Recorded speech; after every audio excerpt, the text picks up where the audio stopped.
હસતો તને જોઈ મને હાશિકારો થાય, દીકરો તો કુળનું અજવાળું કહેવાય।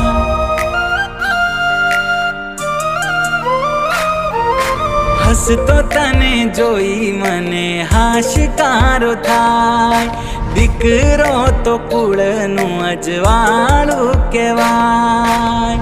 તને જોઈ રોજ મારો સૂરજ રે